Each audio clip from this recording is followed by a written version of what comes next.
Hai teman-teman semuanya, selamat datang lagi di channel Steve's Learning Note. Masih bersama saya Steve, dan pada video kali ini saya akan share tentang slice tipe data di bahasa pemrograman Go. Dan saya akan membawakannya dengan cara memberikan 6 buah pertanyaan untuk kalian jawab.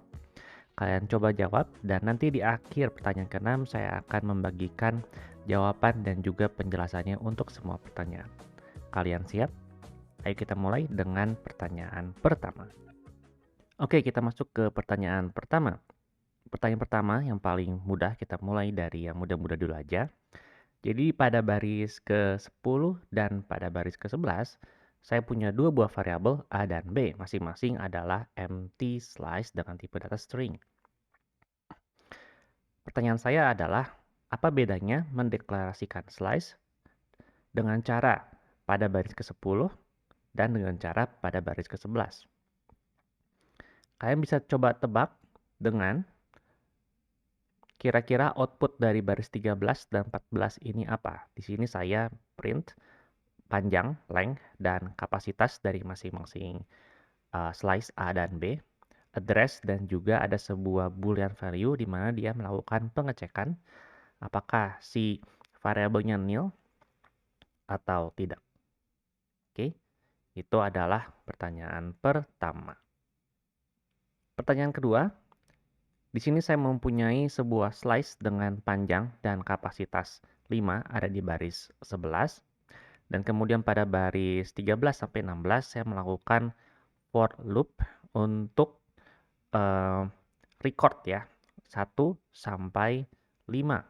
Di mana nanti record ini akan saya masukkan dengan menggunakan metode append ke dalam slice datanya. Pertanyaannya adalah, berapakah value dan juga panjang dan kapasitas dari slice data setelah kita melakukan append pada baris 15 sebanyak 5 kali? Silakan kalian coba tebak. Oke, sekarang kita masuk ke pertanyaan nomor 3. Pada pertanyaan nomor 3 ini saya memiliki slice dengan tipe data integer yang saya deklarasikan seperti pada baris 10. Kemudian pada baris 11 hingga 13 saya menggunakan range untuk menginkremen setiap elemen integer di dalam slice data masing-masing saya tambahkan dengan 1. Pertanyaannya, apakah output pada baris ke-16?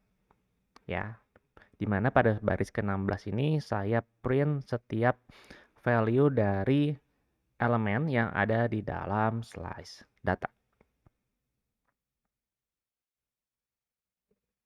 Sekarang kita masuk ke pertanyaan keempat. Di pertanyaan keempat, saya masih punya slice data juga sama dengan pertanyaan ketiga. Tipe datanya integer, value-nya 1 sampai 5. Kemudian saya juga punya range di sini. Dan di dalam range-nya saya melakukan pembuatan slice baru. Di mana slice baru ini saya buat dari slice data mulai dari indeks ke-0 sampai indeks ke-1. Ya, karena dua ini akan di-exclude ya. Nah, kemudian saya masukkan ke dalam slice data, kemudian saya print value atau print elemen di dalam slice data. Kemudian terakhir saya print juga pada baris 18, yaitu setiap elemen yang ada di dalam slice data. Pertanyaannya, apakah output pada baris 15 dan juga pada baris 18? Nah, di sini kalian perlu perhatikan jika saya melakukan slicing ya di sini. Nah, apa outputnya? Itu adalah pertanyaan keempat.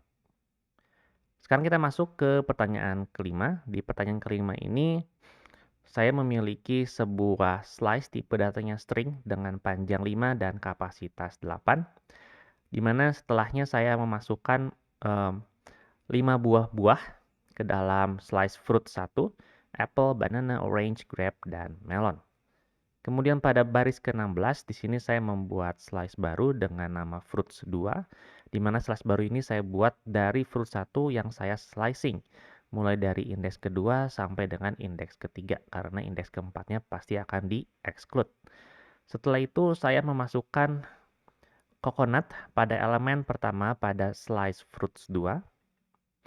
Kemudian saya melakukan append pada fruits 2, saya memasukkan buah baru dengan nama avocado.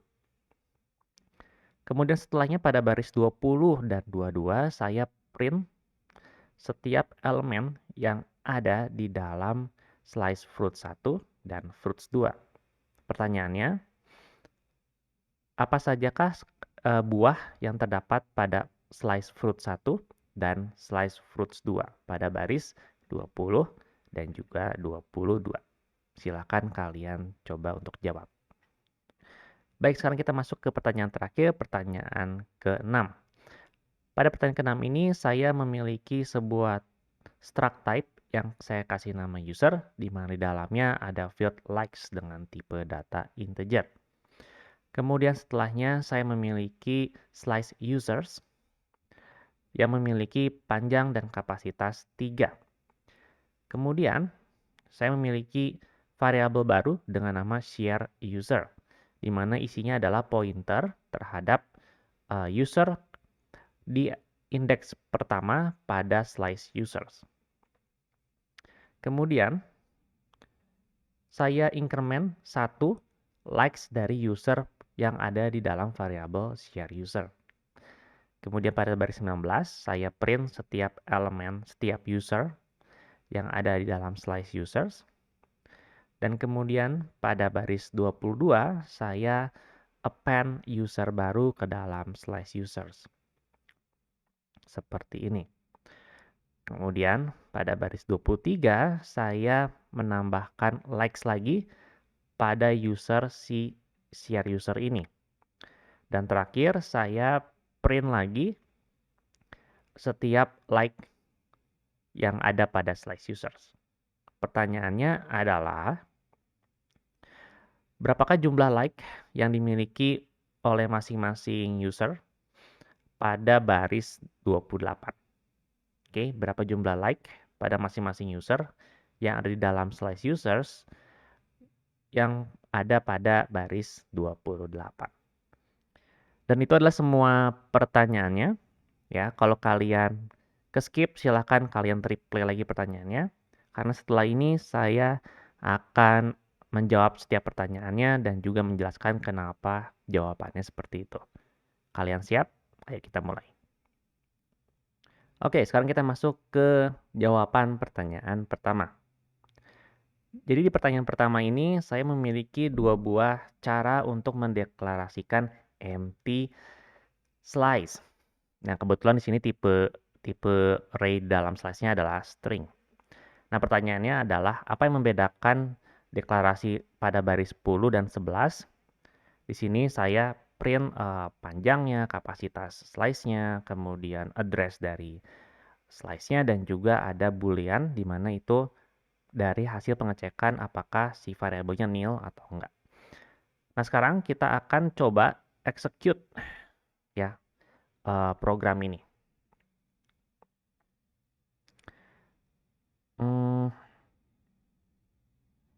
Saya masuk ke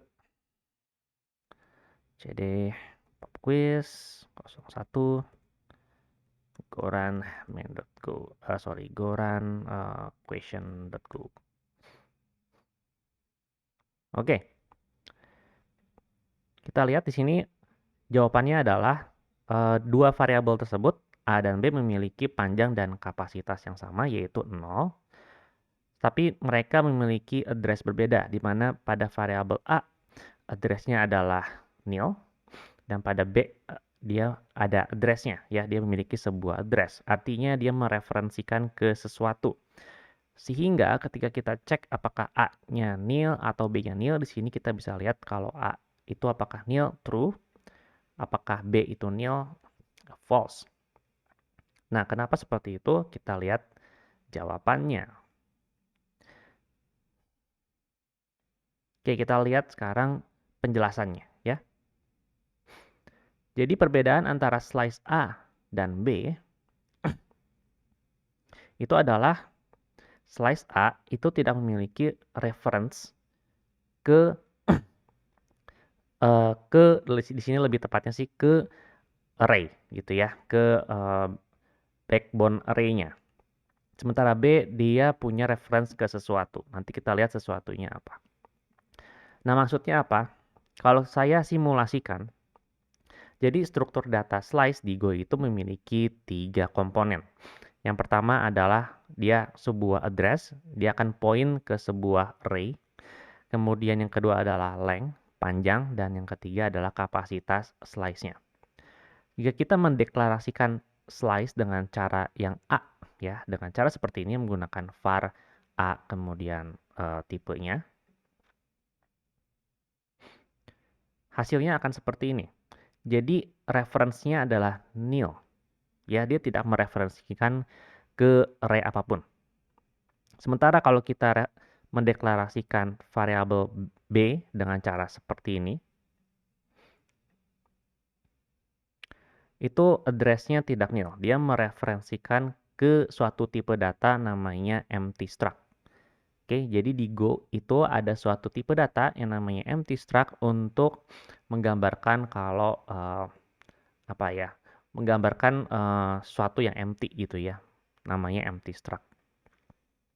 Nah, ini contoh untuk mendeklarasikan suatu tipe data empty struct seperti ini. Oke.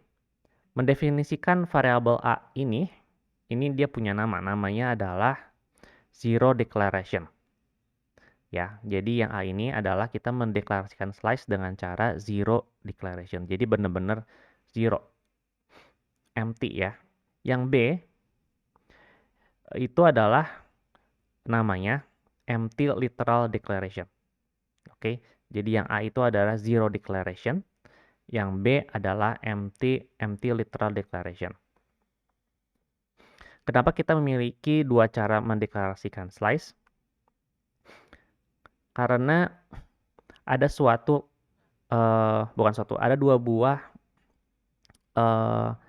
requirement yang bisa kita jumpai ketika kita membuat code gitu ya. Dimana requirement pertama adalah kalau slice-nya itu memang harusnya nil. Artinya memang harusnya nggak eksis. Oke, kalau kalian menemui kasus seperti itu, maka kalian perlu mendeklarasikan slice-nya dengan cara yang A, dengan menggunakan keyword var. Tapi kalau kalian perlu mendeklarasikan slice di mana slice-nya itu nggak nil, eksis, tapi harus kosong, empty. Maka cara kalian mendeklarasikannya dengan cara kedua, yaitu dengan cara empty literal declaration. Nah, saya akan kasih gambaran. Contoh ya. Contoh kalau misalnya kita select name from user dari database. Oke. Maka ada dua pilihan. Ada tiga pilihan. Ketika kita select name, name-nya itu ada. Misalnya Steve. Oke. Atau ketika kita select name, name-nya itu ada. Tapi memang kosong. Empty ya. Jadi ketika diisi datanya memang namanya kosong. Karena belum punya nama gitu ya. Jadi dia empty. Ya, sorry. Jadi dia memang empty. Tapi ada juga opsi ketiga, yaitu memang data name itu nggak ada, nggak eksis ya. Itu nil. Nah, kalau kalian harus menggambarkan kalau ya ini bisa nil, bisa nggak eksis, maka cara mendeklarasikannya itu dengan menggunakan yang A tadi ya. Otherwise kalian bisa pakai yang B. Nah, itu adalah penjelasan untuk pertanyaan pertama. Oke, sekarang kita masuk ke penjelasan dan jawaban untuk pertanyaan kedua. Di mana di pertanyaan kedua ini saya memiliki sebuah slice dengan kapasitas dan panjang 5. Kemudian saya for loop, di mana di dalam for loop ini saya append data baru ke dalam slice data dari si record yang kita loop sebanyak 5 kali. Pertanyaannya adalah outputnya apa gitu kan. Nah, sekarang kita akan execute programnya. Dan di sini kita bisa lihat outputnya adalah value dari slice-nya itu 0,0000. Ini ketika sebelum kita append. Kapasitasnya dan panjangnya masih 5. Kemudian setelah kita append yang pertama kali, kita masukkan elemen 1 di belakang. Panjangnya menjadi 6 expected karena kita tambahkan satu elemen. Tapi di sini kapasitasnya bertambah menjadi 10, 2 kali dari sebelumnya. Kemudian kita append lagi 2, panjangnya jadi 7, append lagi 3, panjangnya 8, dan sampai elemen terakhir 5, panjangnya 10 dengan kapasitas 10. Dan yang kita perlu perhatikan juga adalah ternyata ketika kita append, dia tidak mengisi pada elemen pertama atau indeks ke 0 ya, ke 0 pada slice si datanya. Jadi dia sudah ada 5 elemen dalam slice-nya yang berisikan 0. Nah, kenapa seperti itu? Kita lihat penjelasannya. Nah, penjelasannya seperti ini. Kita perlu tahu dulu mekanik dari fungsi append. Oke, mekanik dari fungsi append. Yang di sini ya. Saya akan tampilkan lagi hasil run-nya tadi. Seperti ini. Oke. Mekanik dari fungsi append itu seperti ini, teman-teman. Jadi, ketika kita panggil fungsi append, dia akan melakukan pengecekan terhadap panjang dan kapasitas dari slice-nya. Dan ketika panjang dan slice-nya itu sama dengan kapasitasnya, artinya sudah tidak ada ruangan untuk kita bisa masukkan elemen baru di dalam slice-nya. Dan yang akan dilakukan oleh si slice, dia akan membuat slice baru dengan kapasitas double dari sebelumnya, 10. Kemudian dia copy semua data yang ada di slice yang lama. Dan karena di sini hasil append-nya kita masukkan ke dalam slice data lagi, maka sekarang reference si data ini bukan lagi ke slice yang sebelumnya, tapi dia akan mereferensikan ke array yang baru. Ya, saya akan gambarkan seperti ini. Saya punya gambarnya nggak ya di sini? Saya nggak punya. Mungkin nanti ada di pertanyaan berikutnya ya. Seperti itu. Jadi mekanismenya seperti itu. Dia akan mendablekan kapasitasnya. Makanya di sini kita bisa lihat kapasitasnya double. Dan kenapa ada 5 elemen di awal? Itu karena kita mendefinisikannya seperti ini. Jadi kita membuat slice dengan panjang dan kapasitasnya 5. Artinya karena kita isi dengan 5 panjangnya.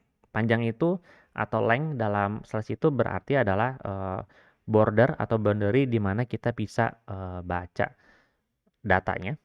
Itu 5 dan dia akan isi dengan zero value dari tipe datanya yaitu integer. Jadi dia akan isi dengan kosong. Nah, dengan pemahaman seperti itu bagaimana kita bisa mengimprove code ini. Kita bisa mengimprove dengan 3 cara. Saya akan tunjukkan caranya. Cara yang pertama adalah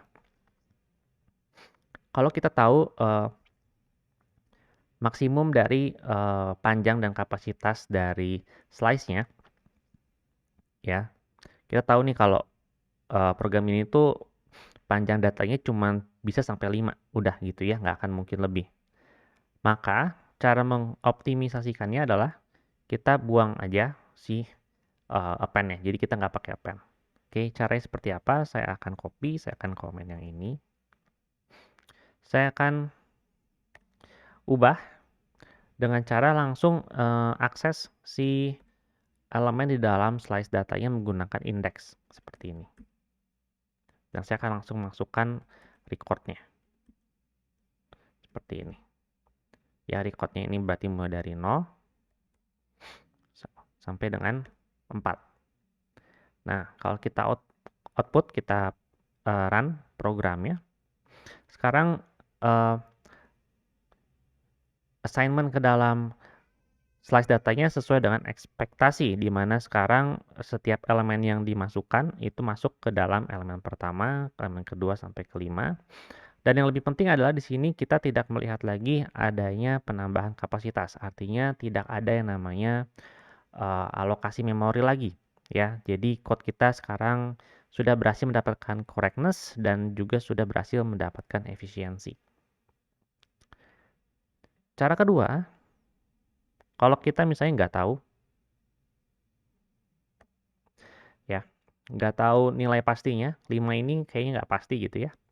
Cara kedua adalah dengan deklarasikan si data ini dengan zero capacity dan zero length seperti ini.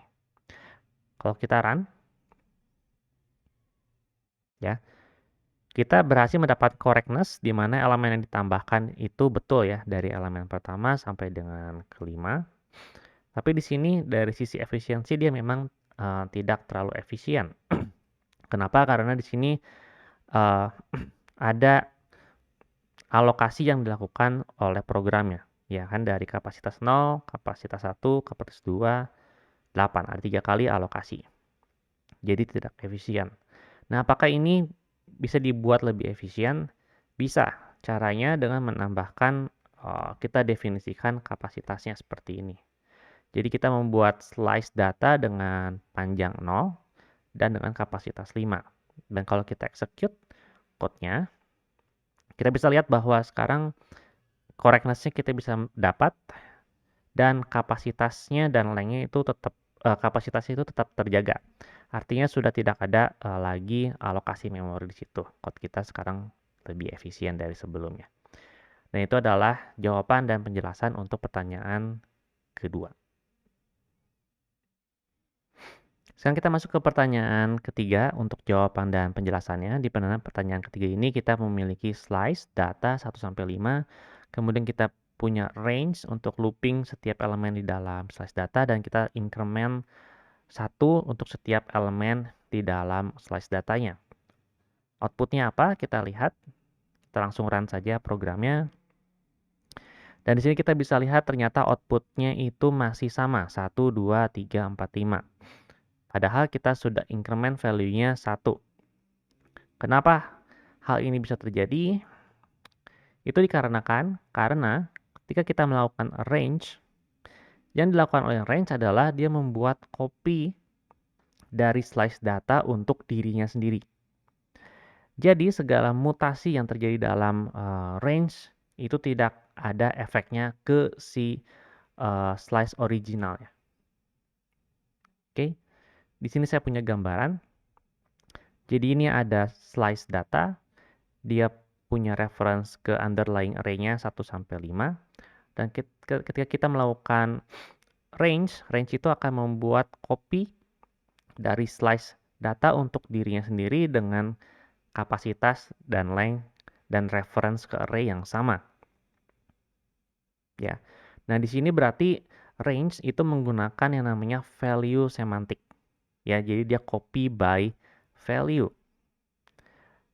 Nah, sekarang bagaimana caranya kalau kita mau membuat increment ini ada efeknya ke si slice datanya? Maka kita harus ubah approach kita dari value semantik ke pointer semantik. Caranya, kita butuh index. Dan kemudian kita akses langsung datanya seperti ini dengan menggunakan index dan kita increment. Maka ketika kita run lagi programnya, sekarang setiap elemen di dalam slice data value-nya kita berhasil tambahkan dengan 1. Itu adalah jawaban dan penjelasan untuk pertanyaan ketiga. Oke, sekarang kita masuk ke pertanyaan keempat untuk penjelasan dan jawabannya. Di pertanyaan keempat ini saya masih memiliki slice data 1-5. Saya juga menggunakan range di situ. Dan di dalam range saya melakukan pembuatan slice baru dengan membuat slice dari slice data. Saya ambil elemen ke 0 sampai ke 1. Nah, output dari baris ke 15 dan 18 itu apa? Oke, kita langsung aja run programnya. Di sini kita bisa lihat ternyata outputnya adalah 1, 2, 3, 4, 5 untuk print line yang di dalam loop. Dan output terakhirnya si elemen datanya ini adalah 1, 2. Ya, 1, 2 diambil dari mana? Dari elemen pertama sampai elemen kedua minus elemen yang ketiga ya. Dari indeks 0 sampai 1 doang. Indeks 2-nya nggak include. Oke, itu expected. Nah, kenapa print line di sini dia nggak ngikutin slice barunya? Ya, tapi dia ngikutin slice lamanya. Nah, sebenarnya kalau kalian sudah memahami penjelasan dari pertanyaan ketiga, itu konsepnya sama karena ketika range ini di-execute, yang dia loop adalah copy dari slice yang dia punya sendiri. Jadi, segala mutasi yang terjadi terhadap slice originalnya tidak akan ada efek ke si range-nya di sini. Ya, itu sama aja konsepnya dengan pertanyaan ketiga. Dan itu adalah jawaban dan penjelasan untuk pertanyaan keempat. Oke, sekarang kita masuk ke pertanyaan kelima. Di pertanyaan kelima ini saya memiliki slice buah dengan panjang 5 dan kapasitas 8. Kemudian saya isi 5 buah di dalamnya. Kemudian pada baris 16 saya melakukan pembuatan slice baru dengan menggunakan slicing dari slice pertama dari indeks kedua sampai indeks ketiga. Indeks keempatnya di-exclude. Kemudian pada baris ke-17 saya memasukkan coconut ke dalam slice di fruits 2 dan kemudian saya append fruits baru pada baris 18 ya dengan nama buahnya avocado. Pertanyaannya adalah sekarang elemen dalam fruit 1 dan fruit 2 itu apa setelah beberapa perubahan data di dalamnya. Kita langsung execute aja dan kita lihat jawabannya. Dan jawabannya adalah pada fruit 1 yang di atas, yang bawah ini fruit 2, kita lihat sekarang datanya adalah apple, banana, coconut, grape, dan avocado. Sementara pada fruit 2 datanya adalah coconut, grape, dan avocado. Kita bisa lihat di sini ternyata ada perubahan data pada fruit 1. Meskipun kalau kita lihat pada code kita tidak merubah apapun pada slice fruit 1, betul? Karena perubahan data ini hanya ada pada fruits 2.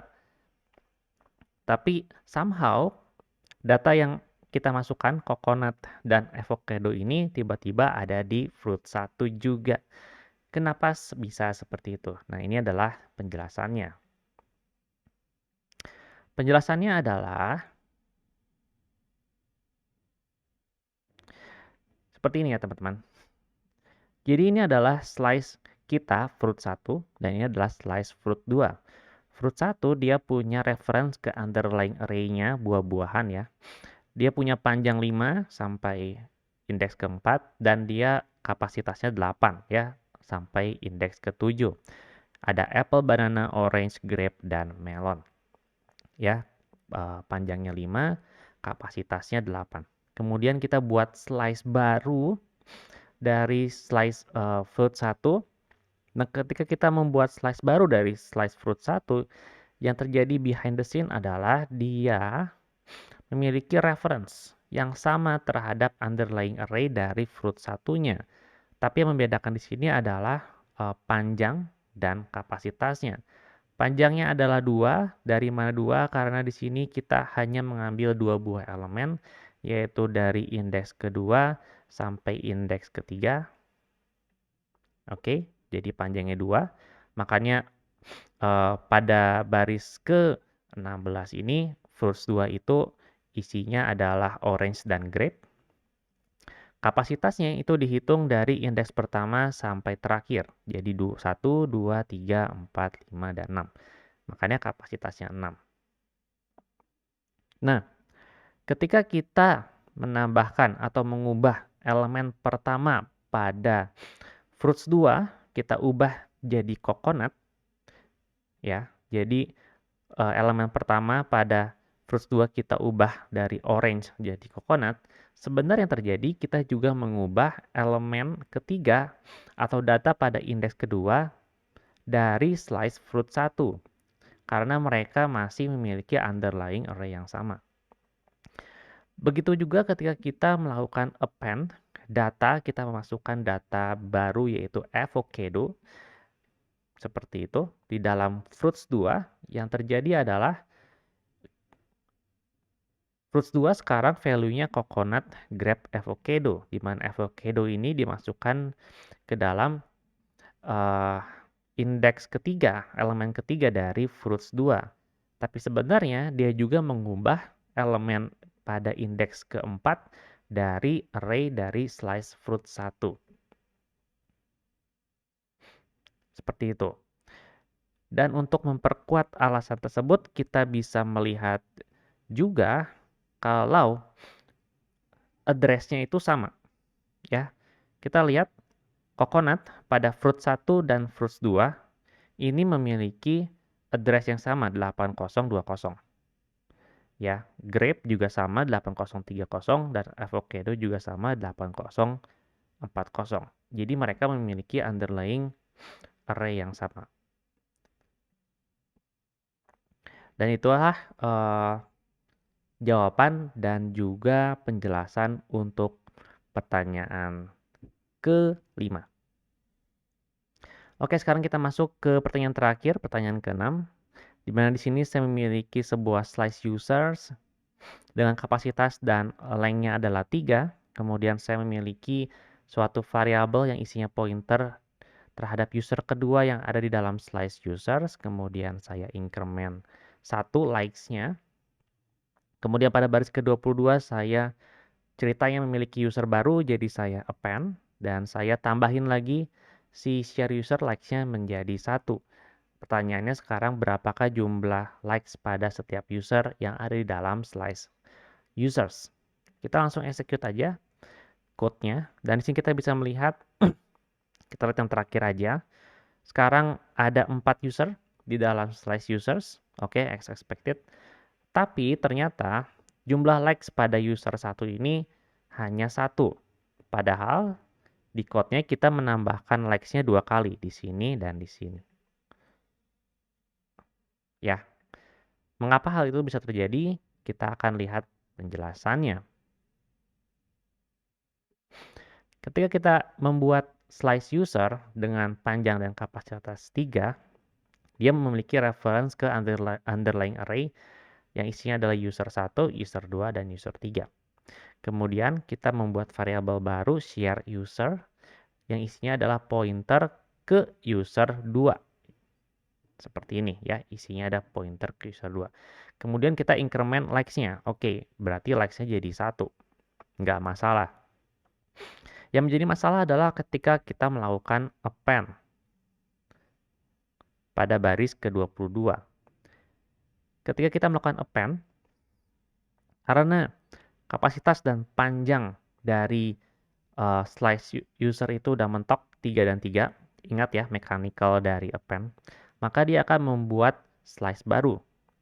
Dia akan membuat array baru. Jadi, dia akan membuat array baru dengan jumlah kapasitas double dari sebelumnya, dari 3 jadi 6. Kemudian dia copy semua value dari slice atau dari array sebelumnya. Jadi sekarang, slice user yang tadinya reference ke array yang ini, referensinya berubah jadi ke array yang baru. Seperti itu. Dan kemudian length-nya menjadi 4 dan kapasitasnya menjadi 6 karena kita append. Setelah itu, kita menambahkan likes pada share user. Tapi di sini kita lupa mengupdate pointer dari share usernya karena share user di sini masih punya referensi ke slice yang lama. Oleh karena itu, outputnya tidak sesuai dengan ekspektasi. Like dari user kedua masih tetap 1. Nah, itu adalah penjelasan dari pertanyaan ke-6. Dan untuk pertanyaan ke-6 ini dan juga pertanyaan ke-5, hal-hal seperti itu memang bisa saja terjadi ketika kita melakukan coding atau review. Dan itu hal-hal yang menurut saya memang agak sulit ditemukan bug-nya ya. Meskipun kita membuat unit test, kadang-kadang hal-hal seperti itu tuh nggak ke-cover sama unit test karena memang agak hidden. Makanya tips untuk kalian yang melakukan code review, ketika kalian melihat ada penggunaan append pada slice, cobalah untuk kalian baca ulang code-nya ya. Kalian baca ulang, pastikan kalau tidak ada trade-off, tidak ada hal yang tidak kita inginkan dalam code tersebut ya. Eh, Diperlambat speed kita membaca code-nya, baca betul, hati-hati. Ya mudah-mudahan dengan tips itu kita bisa menghindari unwanted bug seperti ini. Dan ya itu saja 6 pertanyaan dari saya seputar tipe data slice pada bahasa pemrograman Go. Semoga berguna buat kalian, semoga kalian dapat belajar hal baru lagi melalui channel ini. Terima kasih untuk menyaksikan video kali ini. Jangan lupa untuk share, like, subscribe, dan komen video ini jika kalian suka atau punya pertanyaan. Dan sampai jumpa lagi di video berikutnya. Bye-bye.